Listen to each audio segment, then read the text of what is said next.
Quand tu vois un camion, qu'est-ce qui te plaît dans le camion? Sa taille. J'aime bien ce qui est gros. Puis j'aime bien le moteur, la puissance, plein de choses. C'était d'abord un rêve. C'est maintenant un projet. À 14 ans, Gérard veut devenir chauffeur de poids lourd. Et puis tenir tout ça en main. Voilà. Pour contrôler quelque chose qui est puissant. C'est un peu comme le dompteur. Voilà. Mais c'est quand même plus facile. Juste tourner le contact, puis les pédales, tout ça. C'est facile. Facile. La direction, les freins sont assistés.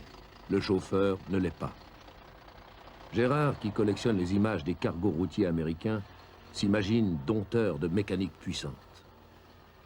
Pour prendre contact avec le métier, Gérard a passé une journée chez un transporteur qui fait de la gravière et du chantier. Charger, vider, charger, vider. Du rêve à la réalité, Gérard a fait le trajet qui sépare les seigneurs de la route des ouvriers du volant.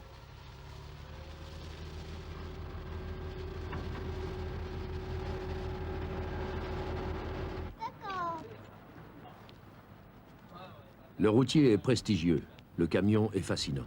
Un jouet de 300 chevaux. Enchantement des gosses, cauchemar des parents. En 5 ans, le nombre des poids lourds en Suisse a doublé.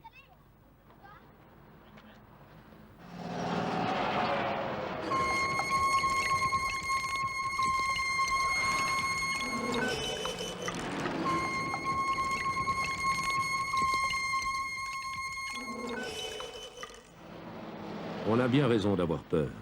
Les poids lourds ont autant d'accidents que les autres véhicules.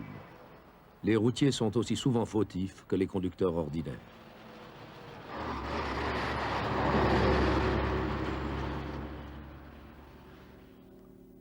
Dans le seul canton de Vaud, pour l'année 1980, 8 accidents se sont produits entre des poids lourds et des enfants.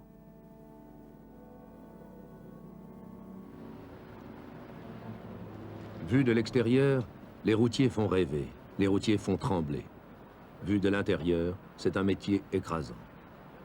Un conducteur de poids lourd, dit un expert allemand, ressemble à un matelot avec des responsabilités de commandant. Un patron chauffeur confirme.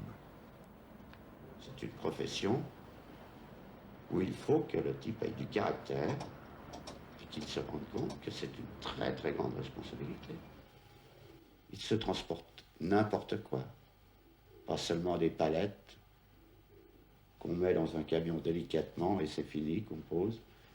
On fait du fer, on fait des grandes longueurs, on fait des grandes largeurs, on transporte des produits dangereux, on fait un tas de choses dans des entreprises. Donc le chauffeur doit être polyvalent. Il doit pouvoir répondre à tout ce complexe du transport. Claude Chamkerten est employé par ce transporteur. Petite affaire familiale, typique de la branche. Le patron qui conduit, sa fille qui tient le bureau, 2 chauffeurs. Claude a 10 ans de métier. La durée du travail ne le rebute pas. Racontez-moi votre journée de travail. Eh bien, une journée de travail, bon, il commence de bonne heure le matin. À quelle heure? Ben, suivant l'horaire été ou hiver, du 1er avril au 31 octobre, c'est 4 heures le matin, 10 heures le soir. Bon, on n'utilise pas toute cette période, mais elle commence le matin à 4 heures. À 4 heures, vous montez dans votre cabine. À 4 heures, il faut que le camion il tourne, il roule. Alors vous vous levez à quelle heure? 3 heures. Il y a j'ai un petit quart d'heure à faire de trajet pour prendre mon camion, le temps de boire un café quand même, puis de me réveiller, mettre les esprits en place tranquillement. Il faut se lever 1 heure avant de partir.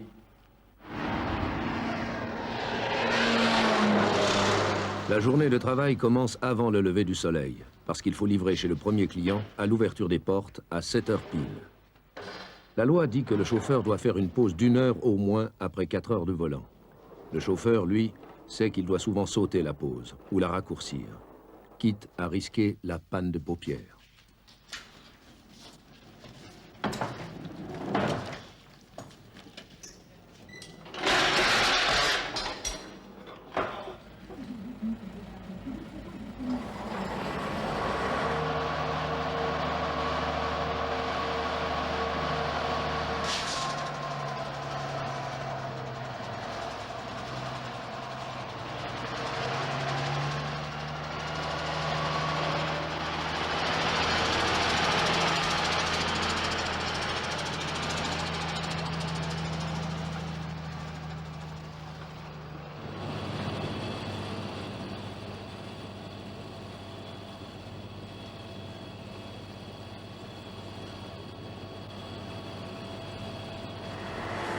La loi dit que le chauffeur peut conduire jusqu'à 9 heures par jour.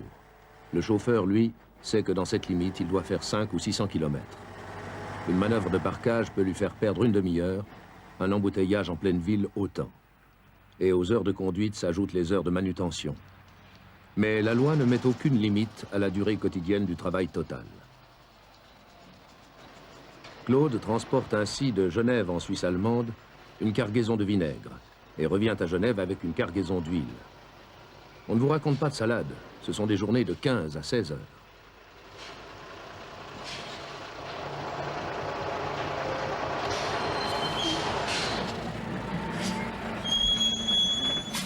Alors vous continuez de client en client? De client en client jusqu'à que le camion soit vide.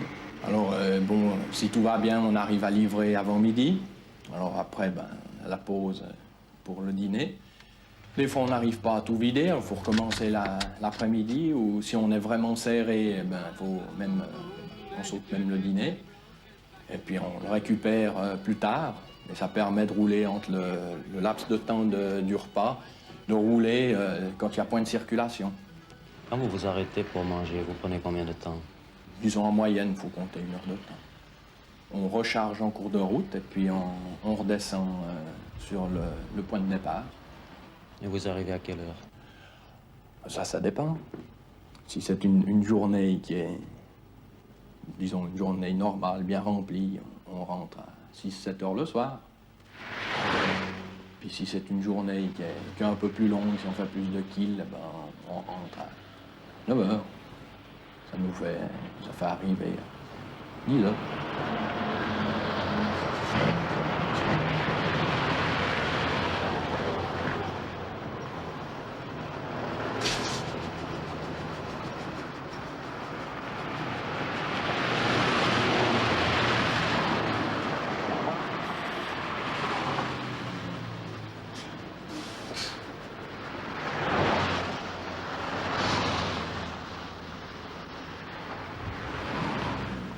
La durée du travail quotidien et la fatigue qui en résulte réduisent à l'extrême la vie conjugale et familiale.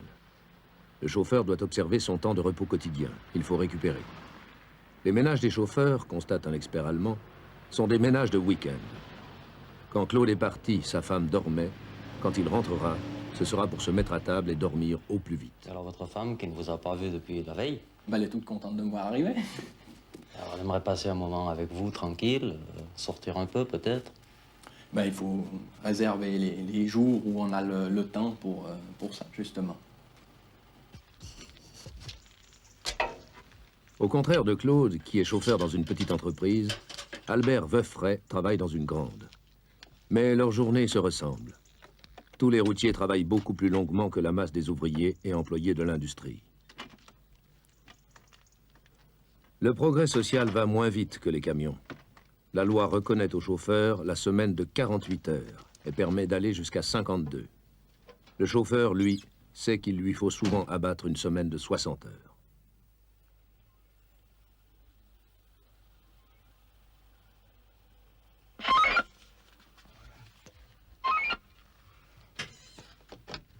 Ouais, j'écoute. C'est du bac. On l'appelle.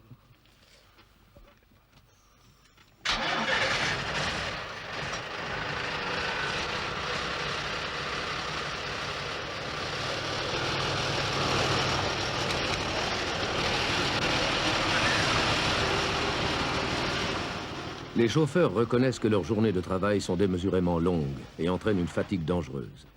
Mais tant qu'ils le peuvent, ils roulent, en se persuadant que la liberté du conducteur maître à son bord doit se payer d'une manière ou d'une autre.